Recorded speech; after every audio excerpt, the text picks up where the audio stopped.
Bonjour Charles Decamp. Bonjour Philippe, bonjour à tous. Place à votre journal des médias, le sommaire du jour. Quel avenir pour Téléfoot? Une série culte prépare son retour. Loïc Prigent raconte la mode en 2020 et la colère d'un poids lourd d'Hollywood. On commence par les audiences. Qu'est-ce que les Français ont regardé hier soir à la télé?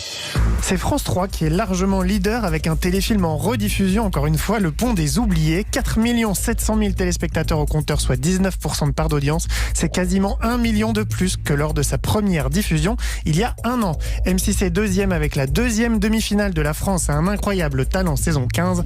3 500 000 personnes pour 15,7% de part d'audience et 26% des femmes de moins de 50 ans. C'est France 2 qui est troisième avec la finale de Prodige. 2 900 000 téléspectateurs et 13,5% de part d'audience. C'est 100 000 personnes de plus que TF1 qui finit quatrième seulement avec la rediffusion de Retour vers le futur. Culture Média. Et on commence ce journal des médias avec une question assez terrible. La chaîne Téléfoot va-t-elle déjà fermer? C'est une éventualité qui a été évoquée pour la première fois hier au sein même de la chaîne lancée par le groupe Mediapro. La direction de Téléfoot avait organisé une réunion d'information avec la rédaction et elle leur a présenté 2 scénarios pas franchement optimistes pour l'avenir à court terme de la chaîne, la fermeture ou la perte de certains droits. La chaîne Téléfoot a été lancée en août dernier pour retransmettre les matchs de Ligue 1 et de Ligue 2 dont Mediapro a acheté les droits. Mais voilà, depuis la rentrée, le groupe ne paye pas ce qu'il doit à la Ligue de football professionnel, la LFP, soit 320 millions d'euros environ. En face, la LFP espère récupérer les droits qu'elle lui avait cédés afin de pouvoir les vendre à un autre diffuseur. Canal+ est sur les rangs et le monde du foot français, dont la santé financière dépend du reversement de ses droits, retient son souffle. Il retient son souffle et croise les doigts. On en parlera dans 5 minutes avec notre premier invité, Gérald Brice-Viret, l'un des dirigeants de Canal+. Et puisqu'on parle de sport, Charles, le groupe M6 vient d'embaucher un consultant inattendu. Oui, le comédien Ramzi Bedia, c'est lui qui sera l'un des commentateurs de Cage Warriors. C'est l'une des ligues de MMA dont M6 a racheté les droits. Rendez-vous sur la plateforme 6play ce samedi à 22h30 pour ses premiers pas. Le focus programme du jour, c'est une nouvelle édition de 52 minutes de mode ce soir sur TMC. Loïc Prigent emmène les téléspectateurs dans les coulisses de la Fashion Week parisienne du mois de septembre. Même si on n'était pas encore reconfiné, il avait fallu s'adapter en passant souvent par du virtuel. Et c'est justement ce besoin d'innover qui a rendu cette Fashion Week si intéressante, comme l'a expliqué le journaliste Aloïs Bernard. En fait, c'est pas parce que c'est virtuel que les marques mettent moins les moyens. C'est-à-dire qu'ils y mettent beaucoup d'argent, donc les choses peuvent être vraiment très très belles et très impressionnantes. Ils y mettent aussi beaucoup d'idées, c'est-à-dire qu'il n'y a pas eu de choses qui se ressemblaient. Il y a eu des défilés en poupée, il y a eu des défilés jeux vidéo, il y a eu des défilés en réalité virtuelle, donc il fallait mettre un Oculus pour les regarder. Il y a eu des défilés dans les bois, il y a eu des défilés sur des toits, il y a eu des défilés... Il y a eu toutes sortes de choses, donc c'était pas répétitif et du coup, moi j'avais jamais eu à raconter ce genre de choses, donc ça reste un exercice hyper intéressant de mode et même de témoignage, quoi. Mais au-delà de l'organisation des défilés, le Covid a aussi une influence sur les vêtements eux-mêmes.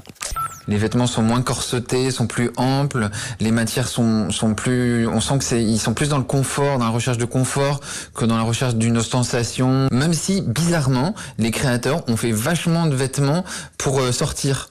Vachement de choses disco, vachement de choses pour s'éclater et s'amuser. C'est assez étonnant. La mode, elle est toujours passionnante à observer. Pour peu qu'on s'y intéresse vraiment, c'est vraiment un médium assez incroyable qui raconte le monde. Et là, en l'occurrence, cette saison, elle a vraiment raconté le monde, quoi.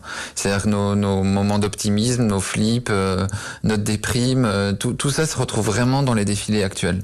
Loïc Prigent au micro de Louise Bernard. 52 minutes de mode, c'est ce soir à 23h sur TMC. Attention conditionnelle, une série culte du début des années 2000 pourrait faire son retour l'an prochain. Franchement, mais qui a eu l'idée de ce truc à la con, là? Tu veux bien me dire?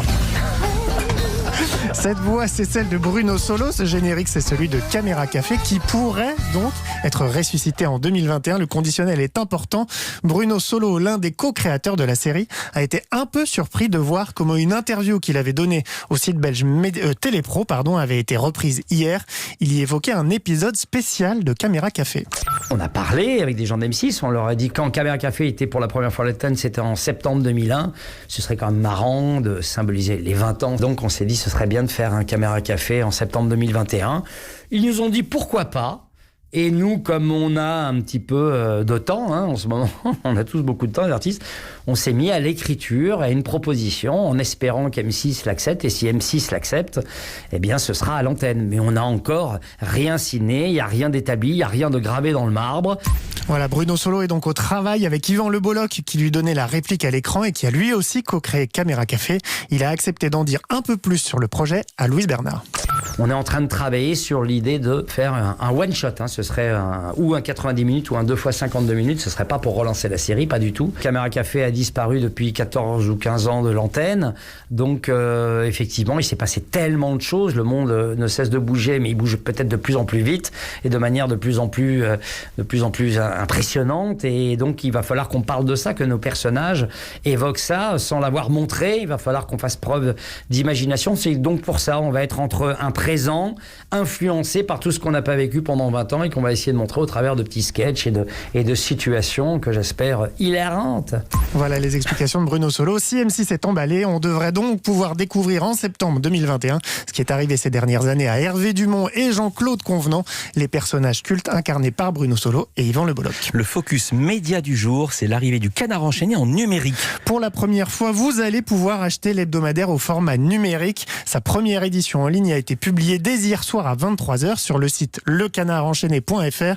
Une petite révolution pour le journal satirique qui était jusqu'à hier soir donc le dernier titre de presse français majeur à n'avoir qu'une version 100% papier. La réflexion de l'hebdomadaire ne date pas d'hier, mais la transition vers le numérique s'est accélérée à cause de plusieurs facteurs. La faillite du distributeur Prestalis évidemment, mais aussi la disparition progressive des points de vente et les conséquences des confinements. C'est ce qu'a expliqué le directeur de la rédaction du Canard enchaîné, Nicolas Brimaud, à Louise Bernard. En France, il y a 10 ans, 32 000 points de vente. Il en reste aujourd'hui entre 20 et 22 000. Dans beaucoup de villes ou villages comptant moins de 2500 habitants, les points de vente ont disparu. Donc les gens, ils n'ont qu'une possibilité, c'est d'aller chercher dans la grande surface la plus proche de chez eux. Mais d'abord, il faut faire des kilomètres de voiture pour y aller. Et ensuite, ils ne veulent pas y aller le mercredi, le jour de parution du Canard, parce que c'est souvent le jour des enfants.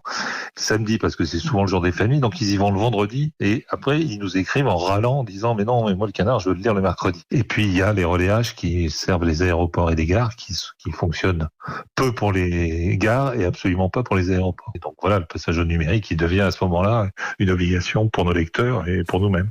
Numérique ou papier, le prix ne change pas, 1,20 € le numéro, mais les formules d'abonnement 100% numérique sont un peu plus avantageuses que les formules papier. Et on peut retrouver les archives. Presse toujours, le magazine Têtu fête ses 25 ans cette semaine. Un numéro anniversaire est sorti ce matin en kiosque, en couverture. L'icône gay par excellence, Mylène Farmer, qui se livre dans une interview. Mais il y a aussi Aya Nakamura, Jean-Paul Gaultier, Kylie Minogue, Virginie Despentes, Bilal Hassani, Lille Renaud ou encore Clément Beaune.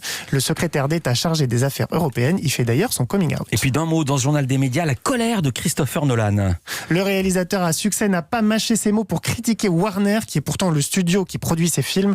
Le cinéaste est scandalisé par la stratégie de sortie annoncée la semaine dernière par Warner. On en avait parlé. Aux États-Unis, tous les films du studio attendus en 2021 sortiront en même temps dans les cinémas qui seront ouverts et sur la plateforme HBO Max. Christopher Nolan accuse Warner de démanteler un système de distribution qui fonctionnait à merveille depuis de longues années. Il pense que le studio ne réalise même pas ce qu'il est en train de détruire. Pour l'heure, Warner ne lui a pas répondu. Merci beaucoup Charles Decamp. À demain pour un nouveau journal des médias. À suivre l'info.